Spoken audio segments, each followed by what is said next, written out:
366 Celt, a year and a day of Celtic wisdom and lore by Carl McColman.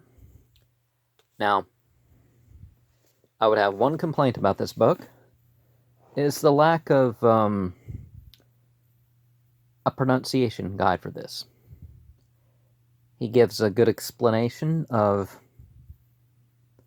40 different things. And of course, in a leap year, 366 is, a year. And isn't it your average person holds out their thumb at arm's length? Totally out, in other words. And you form a circle with 366.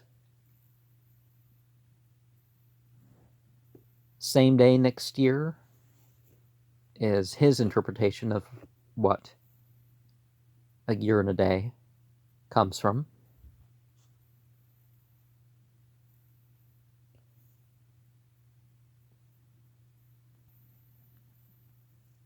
In the path of approach, we realize that our culture or our place may not be quite Celtic, but things are incremental. And of course, the path of approach is not just whether something is Celtic or not, or how Celtic it is either, of course. Sovereignty means a sort of contentment, a sort of singularity with its positive and negative attributes. I mean, in a lexicographical way, of course. Now, in a lexicographical sense, Druid is like some sort of think tank or a priest or something, but Druid was really like a word for the Teutonic people because they lived amongst oak trees. And the Celts in specific, a smaller group of, Austrian, German originating people. But, Druid is a word for oak tree.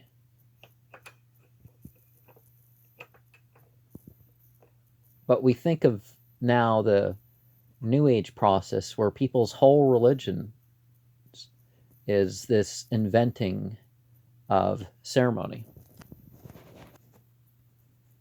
The Celtic way is a path of nature. The male and female aspects of nature, you could say, are represented by these entities that are considered to be gods and goddesses. With or without that, we can work with nature and appreciate it.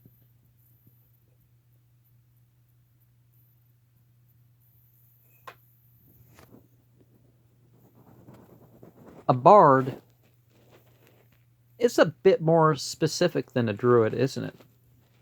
A bard is, like in the Islamic tradition, they'd be called muhaddithin, right? They are the bearers of the sayings. They are the bearers of the ceremonial teaching, you could say, although that isn't their entire role as what people would say of a druid. A story worth telling is worth telling well and continuing to tell. Now, some bards will invent their own stories or myths, but that isn't quite the point, now is it? mythology is not just something that's not true. Mythology, because it doesn't necessarily differ with the scientific, be that historic or whatever you're going to call it. The mythological has meaning and purpose. Now, when mythologies conflict sometimes, like most of the Celtic stuff is filtered through its blend with Anglo-Saxon, with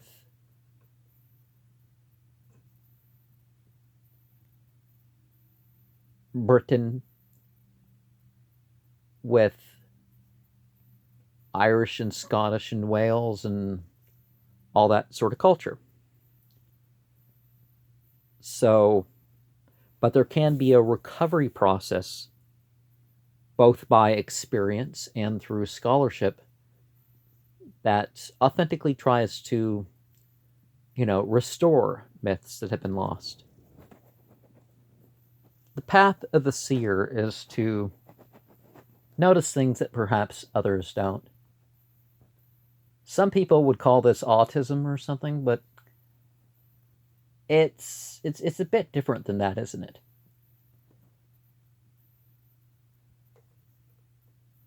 It's an awareness beyond just, some people being more sensitive than others. There's an awareness of the other realm. There's awareness of that comes through the practice and study of a culture, of a sort of morality. And sometimes that other side isn't there if a person isn't living up certain character, or perhaps their health has to be in a certain position too, so they have to eat a certain way. The path of Nirart is the operation of the force, the quintessence, not a light or dark or good or evil thing. Sort of all of it.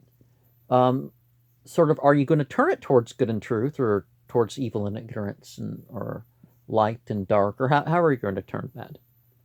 Now, the saints, well, the Celts were more concerned with local figures. And so, a lot of the saints were probably sanctified remnants, superstitions you could call it, of the old faiths that existed in an area. The fairies is a way of saying jinn, fire being, elementals, planetaries, basically the gods and goddesses of their culture is how people deem these beings. They believed they had power over the natural world. At the very least, they weren't a completely good group nor a completely evil group. They were beings of choice, you could say. They weren't really thought to be omnipresent, any particular one of them, but perhaps could come from one place to another. And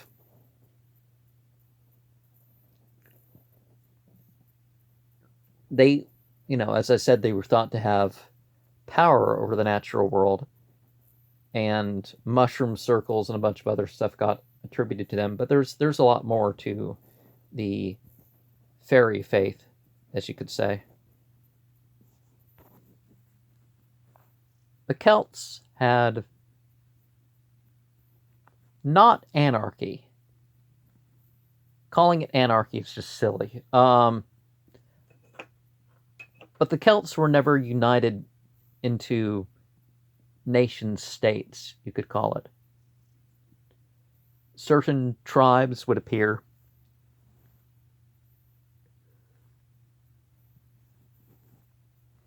But just like Papua New Guinea and Guinea and all that, there are some areas of the world where, to some degree, everybody's got to be a warrior, a hunter, other such things. And, there was always conflicts. If you left your tribe's area, there could be a conflict.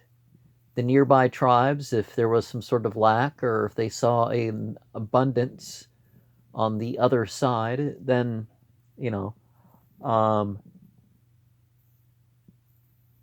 before the area was Christianized, there was the process of land claiming stones. And we'll get to the language is that they wrote that in a minute here. There's the other world, the other side. As the Quran says, they see you from where you don't see them. And so the fairies, or whatever else, or the Banshee, or whatever that you want to call these things, they,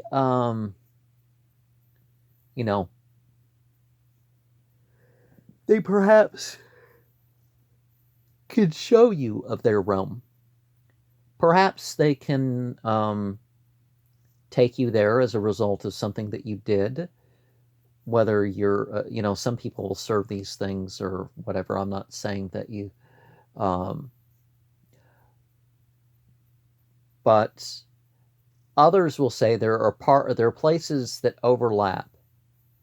And I'm not just talking spiritual centers. I mean, like, where you step here, you actually will go into that realm, and it's like you're not here in the physical realm.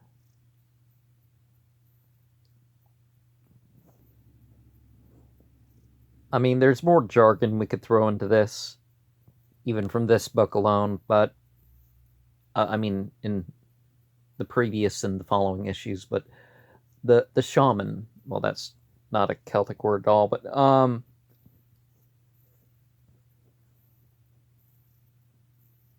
there were people that, through music, voice, certain dances, you could call it. Some people say, no, that's ritual prayer. Okay, fine, but it's the same thing. In other ways, could put themselves or others into a trance in which they would have the experience. There's some people would go to sleep, some people whatever. And it wasn't just experiencing seeking; it was devotional, it was healing, etc., etc. Witch doctor, people might call it, but the Celts weren't really accepting of witches. So that kind of the thing that sticks out for most people that they're about the Celtic night is that whatever day and the season or holiday, Samhain, Yule, Imbolc, Ostara, Beltane, Aranitha, Lunasa, Mabon, Madron, or whatever, all these started at the sunset closest to the cross quarter, our solstice or equinox.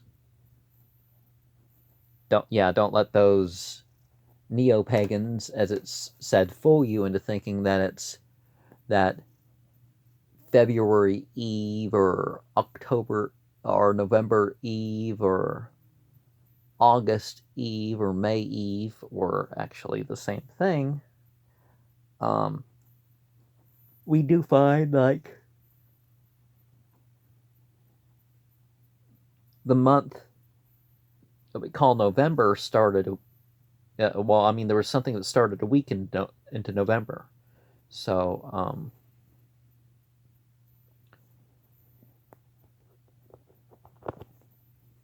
but you go far enough north, and it tended not for the Teutonic race.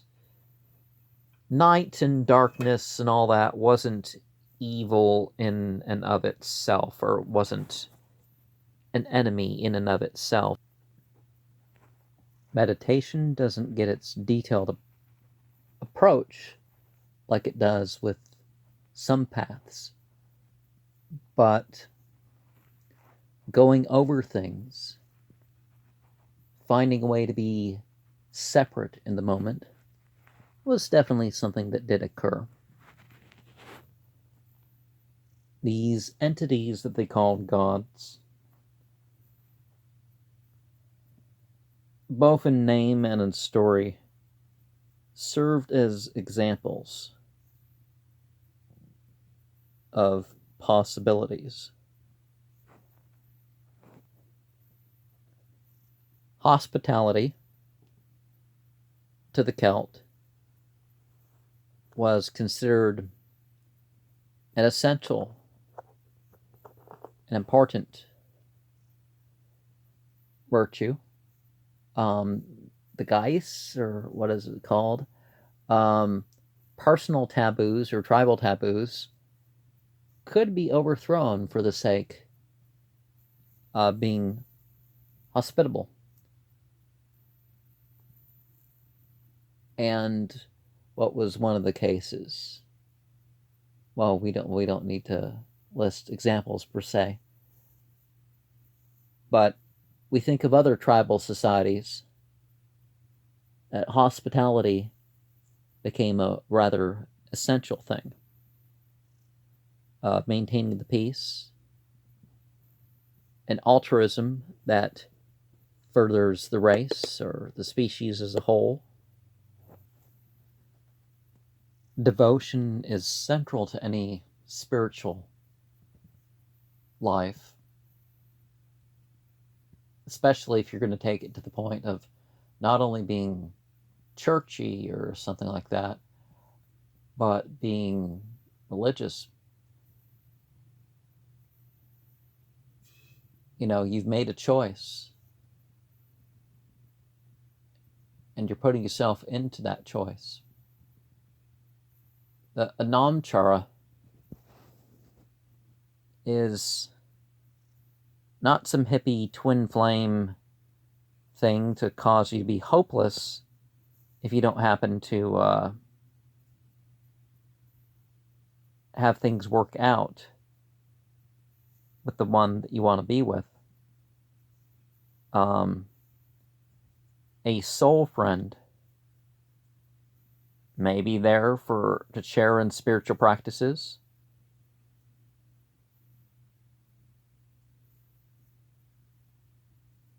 There was a guy we'd hang out on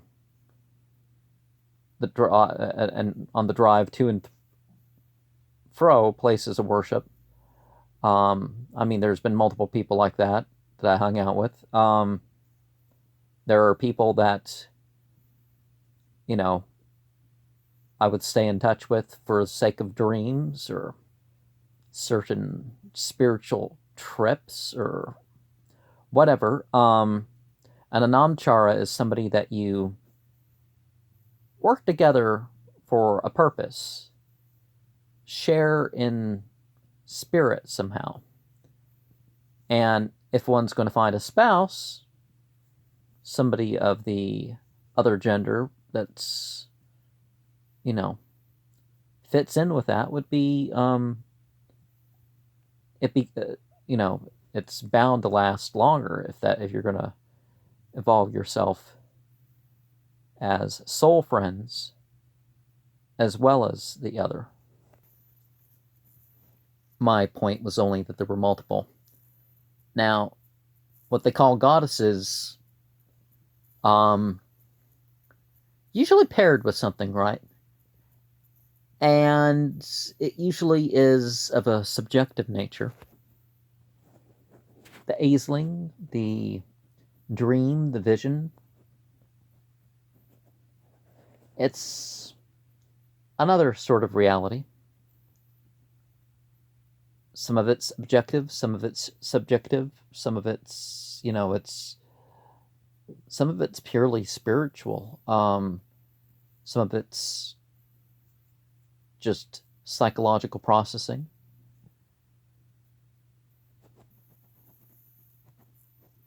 Sacred places can teach us or give us an experience too. It's good to have universal sacred places, local sacred places, personal sacred places where you have different sorts of spiritual practices or experiences. And by practices, I don't mean that you have to do the same thing over and over. Perhaps it's different practices every time. And if you don't know of any such place, you can definitely start opening up for that thing, at least, for yourself. Now, community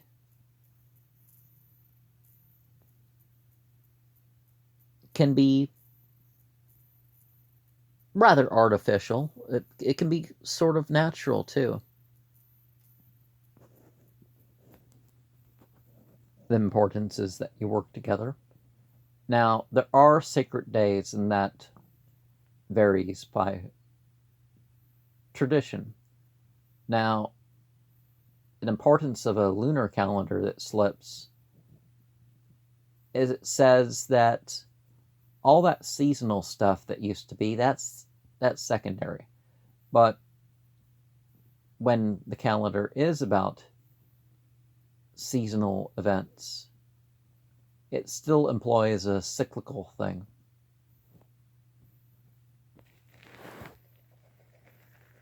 Celts have certain virtues that they look to, like the 6 good qualities of a woman,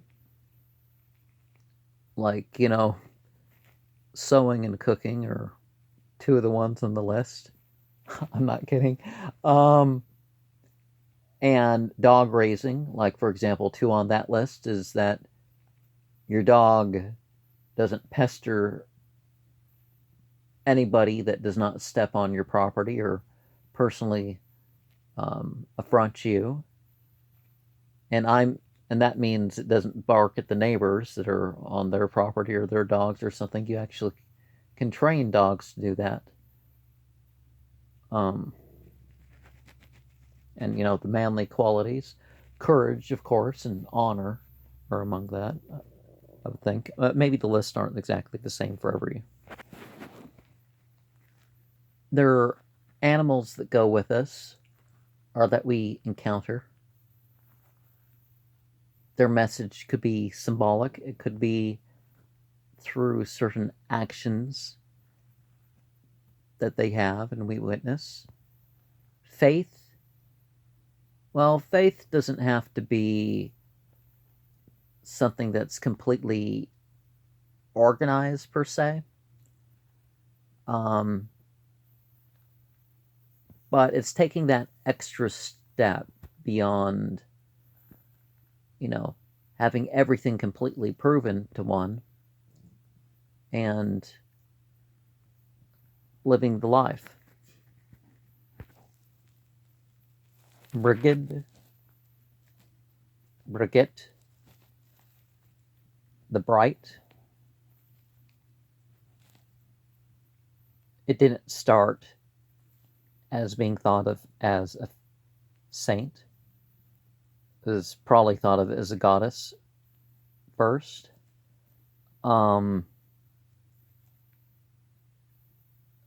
Thought to be over the element of fire. Poetry, healing, and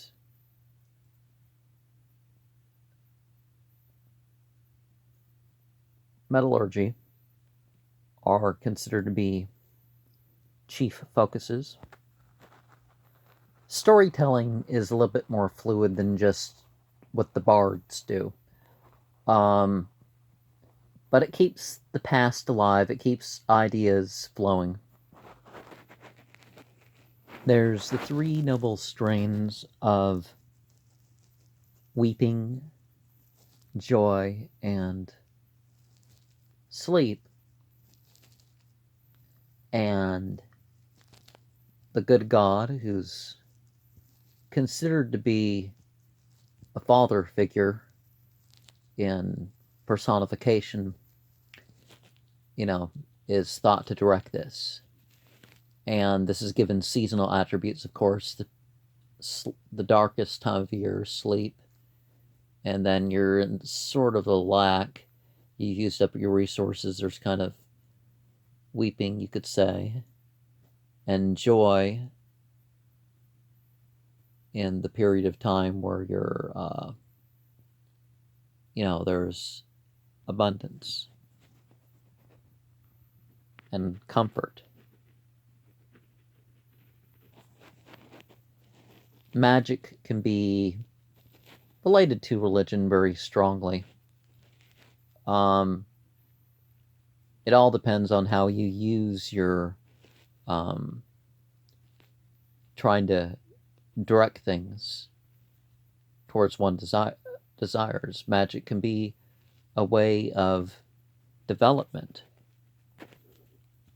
We could refer to some of the basics about the Grail and feminine symbolism and how it was originally a cauldron and it representing experience and all that sort of stuff. We could refer to Caer Dwen and Taliesin as individuals more real to the myth because that female and that male are, magician sort of figures, but very human, showing human possibilities by including mention of them. Romance is a process, and let's not criticize people for mere desire, for mere enjoying what has occurred. Certain beliefs and actions regarding that, perhaps something could be said about that. The romance isn't always entirely sexual, is it? But even when it is, sometimes these stories, like the king with the so-called goddess, or the queen with the so-called god, it's more about a sacred mystery than it is about some serial monogamy or polyandry or polygamy or whatever is being represented there. There's more to it than that. And polygamy, of course, is not the same as saying, that any of the wives are loved less or any of that stuff. Embes Ferocne is sort of the spiritual skill or the artist way, or Embes is the